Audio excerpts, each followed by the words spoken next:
اچھا احسن صاحب، اس طرح سے تو آپ کی بات جو گفتگو ہے اس سے تو یہ بالکل یہ زمینی حقائق ہیں کہ اگر منشیات کے عادی افراد لاہور کے مختلف علاقوں میں کچھ گروپس کی صورت میں بیٹھے ہوئے ہیں 10 15 20 لوگ کسی جگہ پہ تو ان کو منشیات وہاں پہ سپلائی کی جا رہی ہے، تو جس تھانے کی حدود میں بھی وہ بیٹھے ہوئے ہیں اس کا مطلب ہے وہاں کی پولیس ملوث ہے، وہ چاہے آپریشن پولیس ہے، وہ چاہے کوئی بھی ونگ کی پولیس ہے، وہ اس میں ان کی ناک کے نیچے یہ سب کچھ ہو رہا ہے، باوجود اس کے کہ وزیر اعلیٰ پنجاب کی سخت ہدایت ہے، لیکن سب اچھا کی رپورٹ دیتے ہیں۔ اب دوسری طرف ہم بھی آ جاتے ہیں کہ جب ایسے لوگ جو منشیات کے عادی بھی ہیں پھر ان کو کاروبار یہ والا کرنا زیادہ آسان لگتا ہے کہ اب کیونکہ پولیس منشیات کہ عادی شخص کو گرفتار اس لیے نہیں کرتی، یہ پولیس کا موقف ہے کہ ہم ان کو حوالات میں بند کریں تو ان کو نشہ کون کروائے گا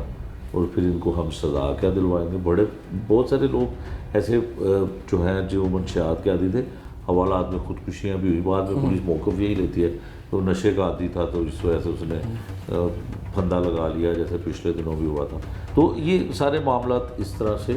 ہوتے ہیں۔ اب مجھے یہ بتائیے گا کہ اگر پولیس نے ان کو نہیں روکنا،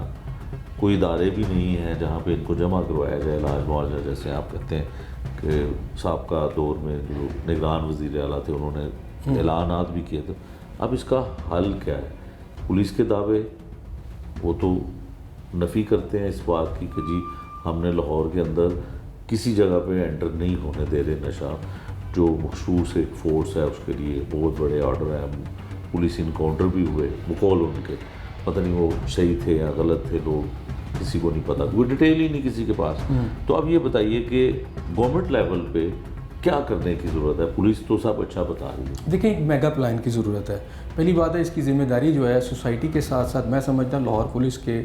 بڑے افسران بھی اتنے ہی ذمہ دار ہیں۔ اس کی وجہ یہ ہے کہ یہ جو جرائم کے اڈے ہیں صرف یہ منشیات نہیں پی رہے ہوتے، اس کے بعد یہ چوری چکاری، ڈکیتیاں اور باہر جا کے قتل کی وارداتیں بھی ہو جاتی ہیں، یعنی جرائم، اور ان کو کسی ونگ کا کسی سی سی ٹی کا خوف بھی نہیں ہوتا، انہیں خوف بھی نہیں انہیں ہوتا۔ پتا وہ نشہ کر رہے ہیں، ان کو کیا لگے گا۔ ابھی جو جس میں قتل ہوا ہے آپ خود بتا رہے ہیں وہ ڈکیتیز میں ملوث ہے، تو ڈیفینیٹلی یہاں سے وہ نشہ کر کے کہیں نہ کہیں جب اس ہوش آتا وہ ڈاکے مار کے پھر آ جاتا تھا یہاں پیسے کما کے، تو کسی کو پتہ ہی نہیں کیونکہ وہاں پہ چیک۔ اسی طرح جن علاقوں میں یہ ہو رہی ہوتی ہے، کبھی وہاں جا کے آپ اسٹیٹکس لیں، پچھلے دنوں جب لاہور جو تھا، لاہور ہوٹل کے پاس بہت زیادہ جب یہ نشہ ہو رہا تھا، آپ کبھی جاتے تھے تو آپ کو بڑے نظر آتے تھے۔ اچھا مزے کی بات یہ ہے کہ ان کو کوئی روکے نا، انہوں نے بلیڈ رکھے ہوتے ہیں زیادہ، تو پھر وہ بلیڈ پہ بھی آپ کو یا کوئی تیز دھار سے آپ کو وہ ٹک لگا دیتے ہیں، پولیس کو بھی حملہ، پولیس کو بھی لگا دیتے ہیں، پولیس کا بھی یہ کہنا ہے۔ بہرحال جب یہ وہاں پر یہ سارا کچھ کر رہے ہوتے ہیں تو پولیس والے ان کو نہیں پکڑ رہے ہوتے اور پوری ایک سپلائی چین جاری ہوتی ہے۔ تو یہ لاہور کے اندر جو ہو رہا تھا لاہور ہوٹل پہ، تو اس کی جو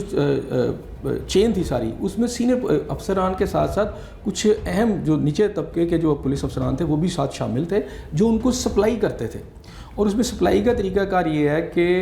ایک ایسا بندہ جو انہی میں سے ایک نشہ کرنے والا ہے اس کو دے دی جاتی تھی، ظاہری بات وہ پکڑا بھی جائے گا تو وہ نشہ ہی ہے، پولیس اس کو ویسے ہی ڈر رہی ہے پکڑنے سے۔ لیکن یہ سارا جو بیٹ، میں آپ کو بتاؤں جو بیٹ کا افسر ہے نا اس کو پتہ ہوتا ہے